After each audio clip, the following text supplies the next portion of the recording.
Et sur culture-juive.fr. Radio J. Radio J. Le 10-11. Lise Gutmann. Radio J. Et ce matin, j'ai l'immense plaisir d'accueillir dans le studio de Radio J, Gila Clara-Kessous. Bonjour, merci d'être avec nous. Bonjour Lise. Alors, chère Gila, vous avez une actualité dithyrambique énorme et on va en parler, ce qui nous remplit d'aise, puisque nous allons commencer par évoquer une immense figure française, à la fois de la démocratie, de la mémoire, quelqu'un qui a marqué son temps. Je cite Simone Veil. Alors Simone Veil, pourquoi va-t-on en parler ? Parce que vous êtes la voix qui a enregistré un livre audio qui vient de sortir. Ça s'intitule « Mes combats, les discours d'une vie, texte choisi ». Alors avant de parler de cela, j'aimerais rappeler que vous êtes comédienne Gila Clara-Kessous, metteur en scène, enseignante. Vous obtenez votre doctorat sous la direction du prix Nobel de la paix Elie Wiesel. Vous travaillez dans de nombreux domaines. On va aller quand même très vite. Aujourd'hui, vous êtes ambassadrice de la paix et artiste de l'UNESCO pour la paix. Je vous regardais pendant qu'on écoutait les infos. Il y a du travail. Oui, il y a beaucoup de travail, oui. Effectivement. Mais bon, l'exemple d'accord. de personnalités comme Simone Veil ou Elie Wiesel nous porte encore à l'espoir, c'est-à-dire voilà leur message, la transmission de leur enseignement nous permettent d'avoir encore un petit peu d'espoir dans un monde difficile. C'est vrai. Et je pense que cette histoire et cet espoir, vous participez amplement à le transmettre. Alors, on va... Ah oui, et puis je devais vous dire, on est sur une radio juive, un grand Mazel Tov, car vous avez reçu au mois de juin le trophée Voix d'Or. Quelques mots très vite sur ce trophée avant de rentrer dans l'actualité en elle-même. Oui, c'est un trophée qui est remis chaque année pour des comédiens qui lisent des livres audio. Et ce trophée Voix d'Or, je l'ai reçu pour l'interprétation du livre Ensemble pour les droits des femmes de Ève Ensler. Donc, un livre qu'on trouve, un livre enregistré qu'on trouve très facilement. Voilà, le titre exact me revient, des mots pour agir contre les violences faites aux femmes. Voilà, et c'est hyper important, bien entendu, surtout dans le monde malheureusement dans lequel on vit. Alors, je montre ce livre audio, on le trouve partout, il est paru aux éditions Alexandre Stanquet, et c'est un livre donc qu'on peut découvrir, on a les têtes de chapitre et on écoute. Et dans une société où tout le monde se promène partout avec un casque sur les oreilles, c'est important. C'est très important, surtout dans une société, je dirais, qui donne d'abord la part belle à l'image. On est quand même dans une société avec Instagram, etc., où on fait très attention à cette question de comment on paraît. Et finalement, être frappé par l'oreille, c'est-à-dire pouvoir être dans l'écoute, pourquoi pas, c'est reprendre le schéma Israël, une écoute plus profonde, une compréhension plus profonde.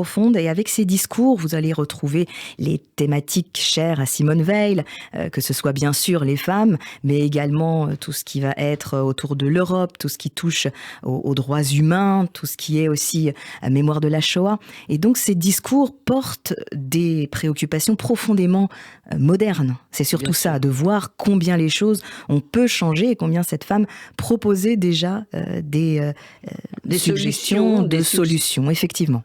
Alors, on peut l'écouter également en MP3, c'est ça ? Soit en MP3, soit en CD. Exactement. Le livre audio se décline aujourd'hui avec tout ce qui va être écoute digitale ou alors écoute au travers d'un CD pour les personnes qui ont encore un lecteur CD. Oui, je pense qu'il y en a beaucoup en fait. Ça revient, c'est comme les 33 tours vinyle, ça continue et heureusement. Alors, Simone Veil, Mes combats, Qui a choisi les textes ? Alors, c'est une excellente question. En fait, les textes ont été choisis par la famille, puisque là aussi, il fallait faire un tri, une sélection quant au message qu'on voulait passer au travers de ce livre audio.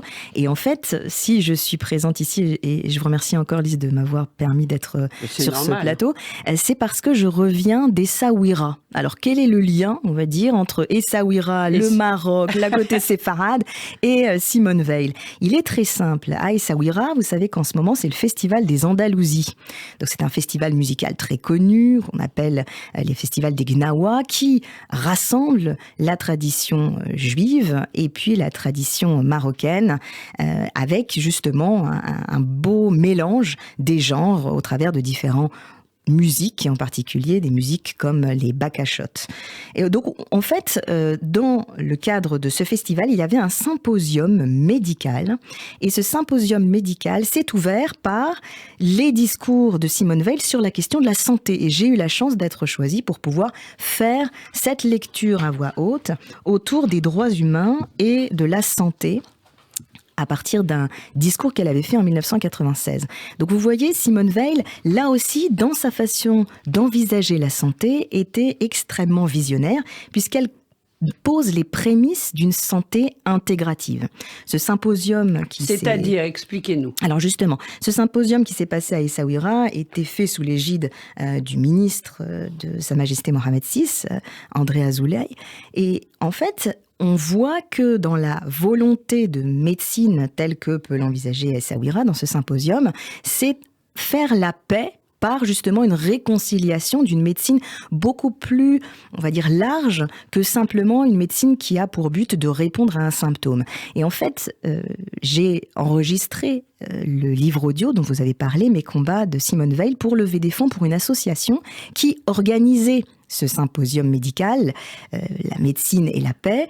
Cette association s'appelle Pax Medicalis. Oui. La paix, justement, la paix médicale par la médecine. La paix par la médecine. Et c'était fin octobre. Et c'était justement fin octobre. J'en reviens, je vous envoie à tous les auditeurs beaucoup de chaleur et beaucoup de soleil. Il fait 35 degrés à Essaouira en ce moment. C'est juste vous dire la différence. Oui. Et donc, Pax Medicalis organise plusieurs événements, notamment culturels, des voyages, et ils organisent donc ce symposium sur la santé à Essaouira, et ils ont même créé un jardin de la paix à Menton, qui s'appelle ce jardin de la paix Simone Veil. Donc vous voyez, tout est assez mêlé, tout est lié, et je voudrais saluer bien sûr le président de l'association, Daniel Bensoussan, qui fait un travail absolument merveilleux, ce docteur Bensoussan qui justement est à l'initiative de ces rencontres à Essaouira. Alors je voudrais juste dire qu'il y a, en collaboration avec ce symposium, donc l'UNESCO, l'Université Bar-Ilan, l'Institut Raphaël, Pax Medicalis et d'autres encore. Donc c'est vraiment un très très gros événement. C'est un très gros événement et bel événement. Et justement, je vous disais qu'en fait, dans le cadre de ces rencontres, il y avait un acteur, et non des moindres.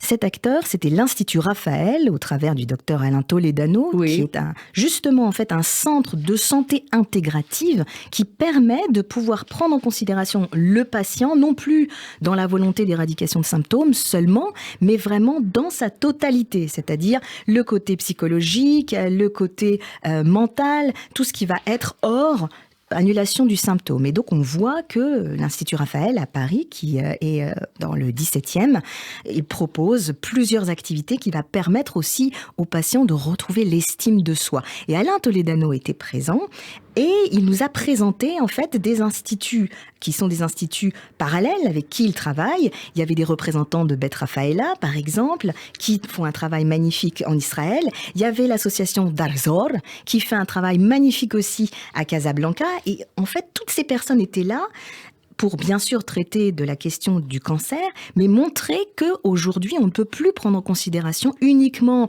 le patient en tant que tel comme devant être celui à qui on enlève les symptômes et qu'on fait rentrer chez lui, mais au contraire, prendre en considération le patient dans sa totalité, c'est ce qu'on appelle justement la médecine intégrative. Alors, allez, à l'origine un peu de tout ça, on a aussi Simone Veil qui l'avait déjà imaginé. Donc, Simone Veil, vous l'aviez rencontrée, et je crois que pour vous, c'est une rencontre qui a marqué un peu votre vie. Ah oui, profondément. C'était Elie Wiesel, donc mon directeur de thèse, qui avait eu la gentillesse de me proposer de rencontrer Simone Veil. Et quand je l'ai rencontrée, j'ai vu tout de suite une très grande bienveillance. Et je sais que, voilà, elle m'avait tout de suite proposé de parler de deux sujets en particulier, la transmission de la Shoah et puis cette question de la médecine. Et c'est pour ça que quand j'ai enregistré les discours, j'ai tout de suite eu en tête ce discours qu'on ne connaît pas. C'est un discours sur les droits humains et la santé qui, généralement, est passé dans l'oubli. Et j'aimerais pouvoir vous en dire quelques extraits. Le temps passe très vite. Un court extrait. Un très court extrait. Merci Gila Clara Kessous. Alors que la Déclaration universelle des droits de l'homme donne une large définition des droits humains, c'est aux droits civils et politiques que l'on a longtemps donné la priorité. L'inclusion des droits socio-économiques, notamment droit à la santé, au travail, au logement, a permis d'élargir le concept et le contenu des droits humains et de répondre à des situations nouvelles auxquelles certaines catégories de population sont plus particulièrement confrontées. Plus que tout autre, les droits en matière de santé revêtent une importance particulière, qui ne cesse d'ailleurs de grandir.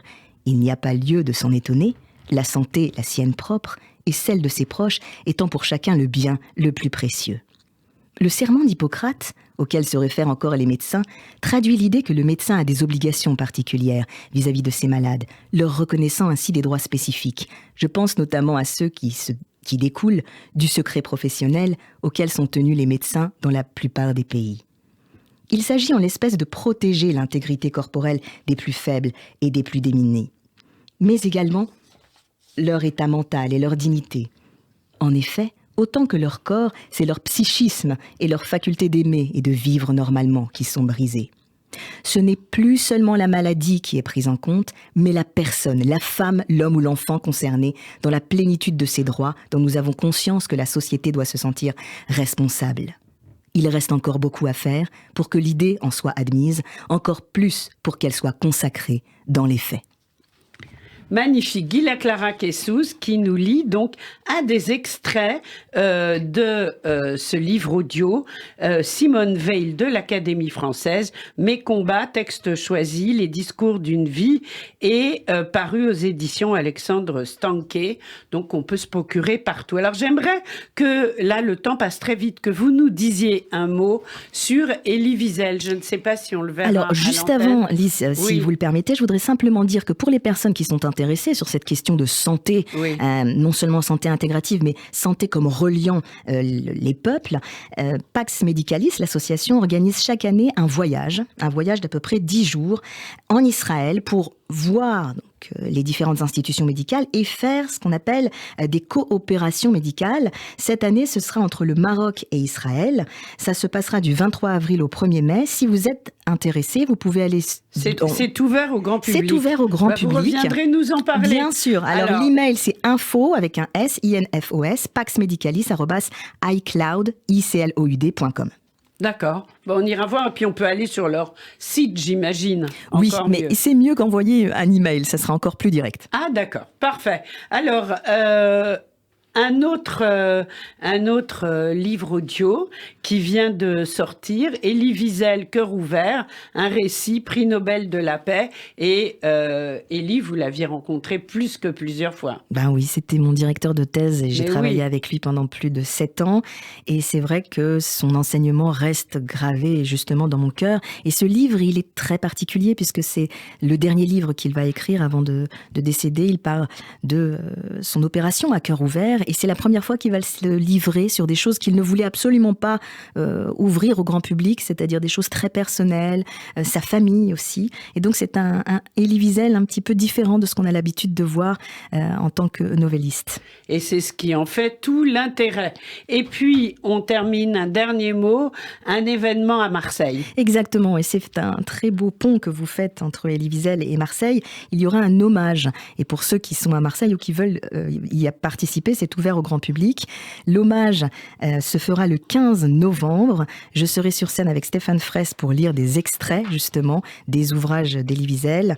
Ce sera à 2 voix. Ce sera à 2 voix. Il y aura de belles personnalités, notamment des tables rondes. J'aurai la chance de partager avec Dr Daniel Bensoussan, mais également Boris Cyrulnik, Michael de Saint-Chéron. On sera tous réunis justement grâce à Josette Kaiserman qui fait un travail absolument fantastique autour du handicap. Et je vous enjoins vraiment tous à nous retrouver le 15 novembre à Marseille pour cet hommage à Elie Wiesel, pour l'inauguration en fait d'une rue, d'une avenue qui portera le nom d'Elie Wiesel. Alors justement, vous qui nous écoutez, sachez que on peut nous écouter à Marseille sur le site de radioj.fr. On nous écoute en direct, en podcast, comme on veut. Et voilà, écoutez, on vous souhaite plein de succès. Gila Clara Kessous, parce que quelle actualité, quelle passion, quelle énergie, dans l'ordre et dans le désordre. Et vous êtes la bienvenue quand vous le souhaitez dans le studio de Radio J. Merci Élise. Merci, au revoir.